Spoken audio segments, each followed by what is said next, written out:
Shabbat, normally if a person has something in his hand, as we explained, unless it's wearing it, it's considered carrying. However, an older man who needs a cane to walk, because that's what gives him support, and without it, he may fall or he may get hurt, a person would be allowed to walk around with a cane in his hand, and that's not considered carrying for him, because for him, this is the way how he walks, and this is the way how he gets around. Again, this is all, assuming that he cannot walk without it, or he's afraid to walk without it because he may fall. But somebody who's just holding a stick because there's a precaution or whatever, but really, he really does not need it, and it's unnecessary, then in such a case, it is forbidden. One would not be allowed.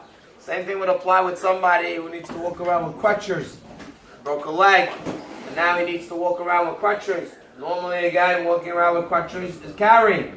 But for this man, this is the way how he walks around.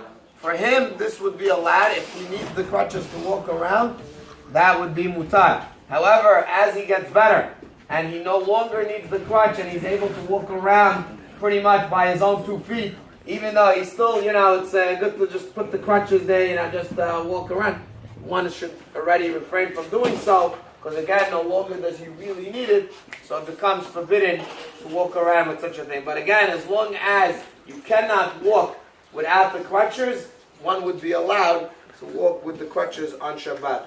In regards to a wheelchair, Halakha says that one may ask a goy to wheel him on Shabbat. If a person is bound to a wheelchair and he really cannot move around, he's allowed to ask a goy to take him to shul or to take him to other places, whether it may be to where he's going to eat or whatever it is. That would be allowed to ask a goy.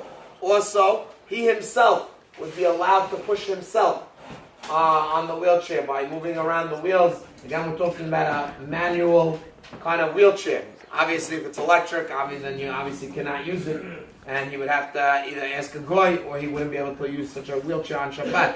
However, to ask another Yehudi, another Jew, to push the wheelchair is forbidden, and one should refrain from doing so. That again, if someone asks you, "Can you please give me a hand?" We can't. There's a problem of carrying on Shabbat, and therefore we don't do it. He's allowed to ask a goy, and he can do it himself. But if some other Jew is needed to do it, then in such a case, he would have to refrain from doing so, even though there may be some poskim that could be a little lenient in regards to this. However, most poskim agree that it's forbidden, and therefore one should refrain from actually pushing a wheelchair on Shabbat.